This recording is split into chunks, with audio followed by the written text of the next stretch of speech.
I woke up in bed with the most beautiful woman in the entire novel. She tossed a check at me, her voice colder than ice. Last night never happened.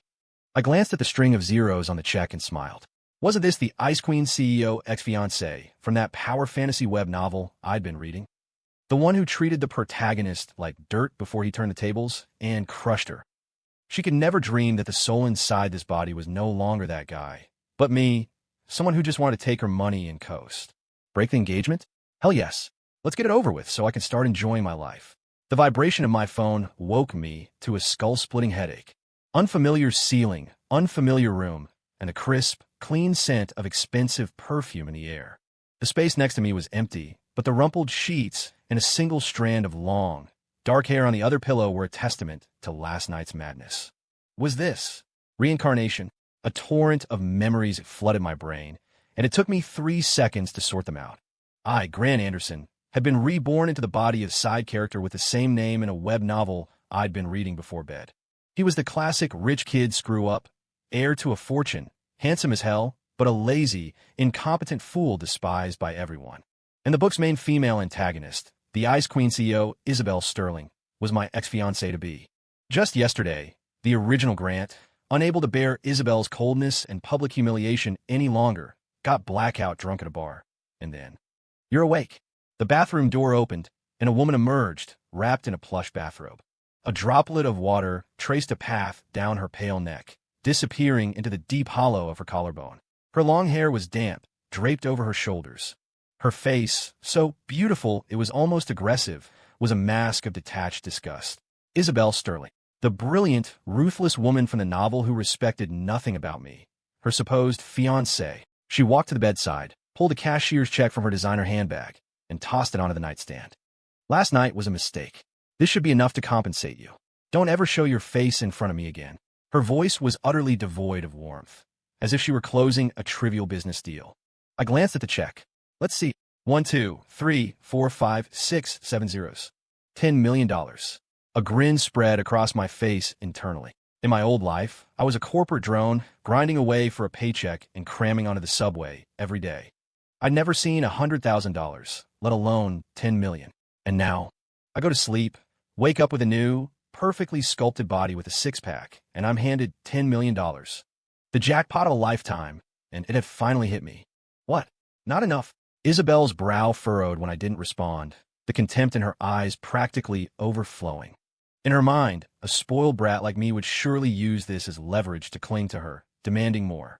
I slowly sat up, picked up the check, and held it up to the light as if inspecting it. Then, I gave a little puff of air. Nope, it's plenty. Enough for me to coast for a good long while. Isabel froze. The groveling, the whining, the desperate negotiation she had braced herself for. None of it happened.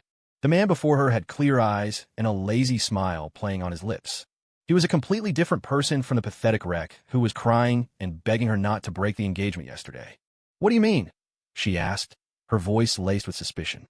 I said, waving the check, payment received, services rendered. "It's been a pleasure doing business with you." "Oh, and about breaking off the engagement, I agree. Let me know when you're free, and we can get the paperwork sorted." With that, I threw back the covers, got out of bed, and walked straight into the bathroom, completely ignoring her stunned expression. Behind me, Isabel stood motionless for a long time. She couldn't fathom how a person could change so drastically overnight. Was this some new manipulative game? She let out a cold snort. Whatever tricks he was playing, it didn't change the fact that he was a worthless fool. Meanwhile, inside the bathroom, I looked at the reflection in the mirror, the ridiculously handsome face, the perfect Adonis belt, and almost burst out laughing. Money, looks, a great body, and zero need to work for any of it. Wasn't this the life I'd always dreamed of? Isabel, the female lead.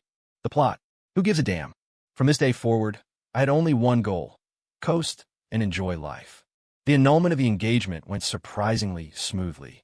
Isabel, likely worried I'd changed my mind, had her lawyers at my door with the papers the very next day. I signed my name with a flourish, severing all ties with the Ice Queen for good. The Anderson family elders were furious, calling me a disgrace for screwing up such a high-profile merger marriage. I let their scolding go in one ear and out the other, nodding and pretending to be repentant while secretly planning my new life of leisure. Step 1, the gym.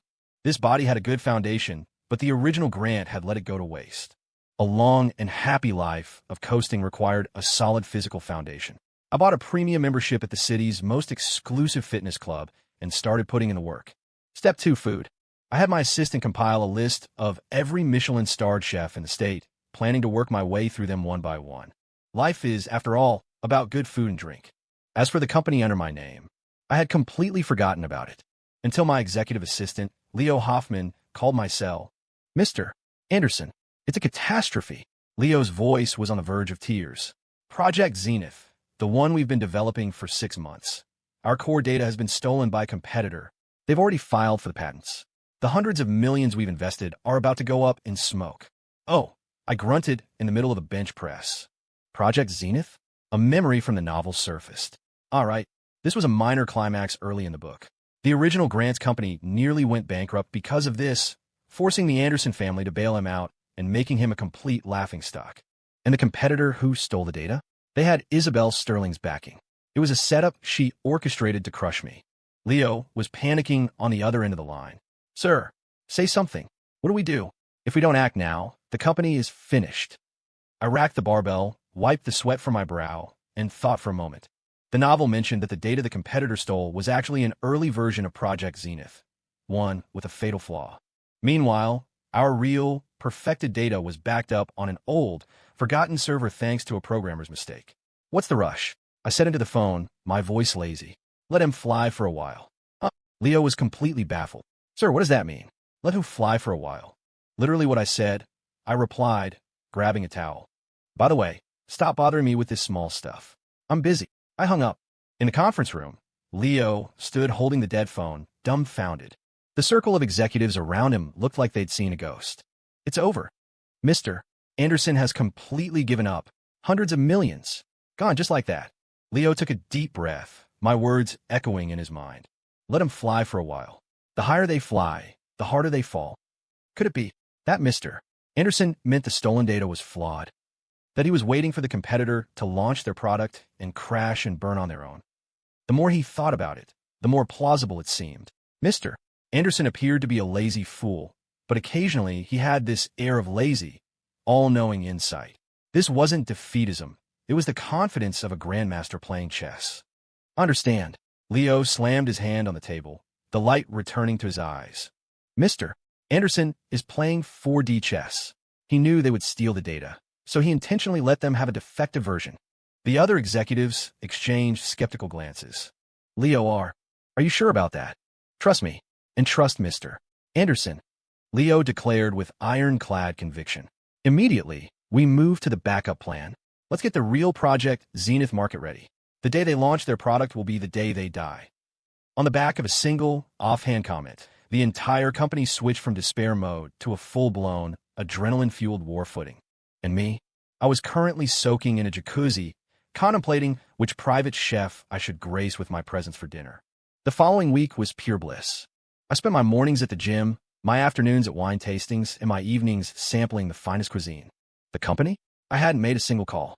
Leo hadn't bothered me either. I was happy for the peace and quiet, assuming they had accepted the company's impending bankruptcy and had started slacking off too. It was fine by me. The Anderson family was wealthy enough that the failure of one subsidiary wouldn't hurt my bottom line. If worst came to worst, I could just live off the family trust. An even more thorough retirement. Today, I was at the Gilded Grove, a private kitchen renowned for its haute cuisine, savoring an exquisitely delicate dish, a paper-thin, hand-sliced mushroom consommé. The slivers were as fine as silk threads, perfectly distinct in the clear broth, melting instantly on the tongue with a wave of umami. "Sir, how are you enjoying the dish?" A gentle, pleasant voice sounded beside me. I looked up to see a young woman in a simple but elegant silk-sheath dress, smiling at me. She had long hair that fell to her waist and kind, crescent-shaped eyes. Her presence was like a warm, spring breeze. A goddess. That was the first word that popped into my head. "It's incredible." I praised her sincerely. The knife work, the temperature control, the seasoning, it's all perfect. It must be the work of a master. The woman's eyes lit up and her smile widened. "You have a truly discerning palate. It's my father's creation." He said it's been a long time since a guest could identify all the nuances in a single bite. I just smiled without saying anything. In my past life, I'd binge-watched every season of Chef's Table 8 times over to impress a foodie girl I was chasing. Just then, a discordant voice cut in. Clara, what's so interesting about talking to a guy like this? A greasy-looking trust fund kid swaggered over, staring at me with contempt. He's just a bum who knows how to do nothing but eat and drink. I glanced at him once, then ignored him. Arguing with idiots was a waste of breath. Clara Meadows, the young woman, frowned slightly. Rick, please be more respectful. This is my guest. Guest? Rick Vance sneered. Is he worthy? The guy's a stray dog that Isabel Sterling kicked to the curb. The whole city is talking about it. I'm not wrong on my grant. I put down my fork and wiped my mouth with a napkin. It seemed my glorious deeds had made the rounds quickly. Clara looked distressed and was about to speak, but I stood up first. I walked over to Rick, towering over him by half a head, and looked down at him. Are you done? So what if I am? He blustered, his bravado clearly forced. I didn't throw a punch. I didn't even raise my voice. I simply reached out, straightened his crooked tie, and leaned in close, speaking in a voice only the two of us could hear. Your father's company is bidding on that parcel of land south of the city, isn't it? As I recall, your family's capital flow is a bit tight right now. The color drained from Rick's face instantly. You? How do you know that? I also know that last night, you took the money your father set aside for the bid to Las Vegas and lost $30 million of it at the tables. I patted his cheek, my smile completely benign. Tell me, what do you think would happen if I were to call your father right now? Rick's knees buckled, and he nearly collapsed. He stared at me, his eyes wide with a terror reserved for seeing a ghost. Mr. Anderson, I was wrong. I was talking nonsense. Please, you're a bigger man than me. Don't lower yourself to my level. I retracted my hand. Get out, I said calmly. He scrambled away as if he'd been granted a pardon, practically tripping over himself to escape. The entire exchange happened without a single curse word or wasted motion. Clara stood by, utterly stunned. She couldn't comprehend how the lazy, incompetent heir from the rumors could possess such a terrifying presence and cunning. I turned back to her and smiled. Sorry for the interruption to your business. No, not at all, she stammered, a blush creeping up her cheeks. Thank you. Don't mention it. I sat back down. Could I get another bowl of that consommé? I was interrupted and didn't get to properly enjoy it. She let out a small laugh, her eyes curving into crescent moons. Of course. Right away. Watching her cheerful figure retreat, my mood lifted. Beautiful things really do have a way of making life more pleasant. Just then, my phone began vibrating uncontrollably. It was Leo again. I answered with a hint of annoyance. What now? Did the company finally go under? But what came through the speaker was Leo's ecstatic, voice-cracking shout. Mr. Anderson, we won. We actually won. The competitor's Zenith V1 was just released and immediately recalled due to a fatal design flaw. Their entire product line is being pulled. Their stock price crashed on the spot. And our product? It's flawless. We launched, and the orders are flooding in. We've not only recouped our entire investment, we've made a massive profit. Sir, you are a genius.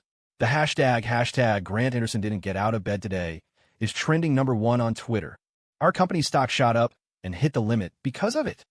I was stunned. What the hell? I just said something off the cuff, and they actually pulled it off, and pulled it off this brilliantly. This generation of employees was way too intense. Isabel Sterling heard the news during a board meeting. The entire room fell silent when her assistant, with a pale face, reported that the company they had invested in had seen its stock plummet due to product defects, while Grant Anderson's company and its Project Zenith were a resounding success. Isabel's hand, holding a pen, tightened until her knuckles turned white. What did you say? Her voice was like ice. Grant's company succeeded. Yes, Ms. Sterling, the assistant replied, trembling. Their product perfectly avoided all the technical pitfalls, and its performance is 30% higher than our projections. The market response has been overwhelmingly positive.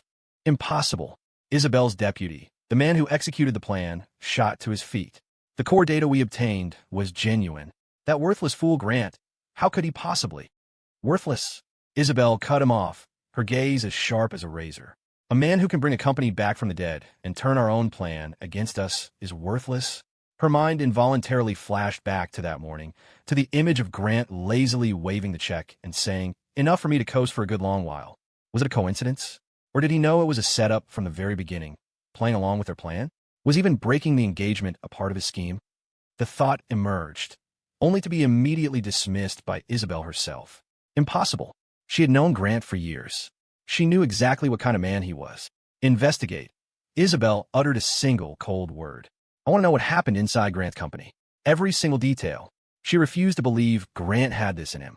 There had to be an expert pulling the strings behind the scenes. Perhaps the Anderson family had seen enough and sent in a professional to take over. Yes, that had to be it. Isabel told herself this, and the strange sense of unease in her heart finally subsided a little. Meanwhile, I was lounging comfortably on a rocking chair in the backyard of the Gilded Grove, sipping a rare, single-estate oolong tea that Clara had brewed herself. Clara sat across from me, her face cupped in her hands, looking at me with curiosity. Is it true what they say, that you don't do anything, and your company just makes money on its own? Her big eyes sparkled. More or less, I said, taking a sip of tea. My team is just really capable. They must be so capable because they believe in you, Clara said with conviction. I smiled. They were just overthinking things. Still, this feeling of being admired wasn't half bad, especially when the admirer was a beautiful woman. Oh, Clara suddenly remembered something and produced an exquisite little box from behind her back. These are my mother's famous lavender honey macarons. She wanted to thank you for your help the other day. I opened the box and a sweet, floral fragrance wafted out. Please thank your mother for me. I picked one up and popped it in my mouth. Sweet, but not cloying. It melted on my tongue. Delicious, I said genuinely. Clara's smile grew even wider.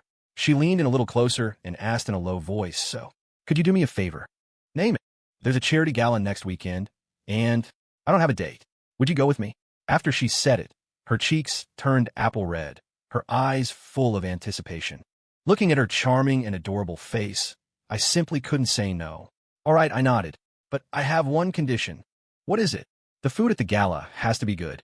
Clara stared for a second, then burst out laughing, her whole body shaking. She gently tapped my arm with her fist. You honestly, is there anything in your brain besides food? I caught her small hand, feeling its smooth softness, and my heart skipped a beat. There is, I said, looking into her eyes seriously. You. Clara's laughter stopped abruptly. Her face flushed to the tips of her ears, and she couldn't even meet my gaze. The young waitresses in the garden saw this and covered their mouths, letting out suppressed squeals. The best view in life isn't from the summit, but from finding a comfortable slope with someone to enjoy the scenery with. Looking at the shy Clara, I felt my life of leisure was becoming more and more interesting.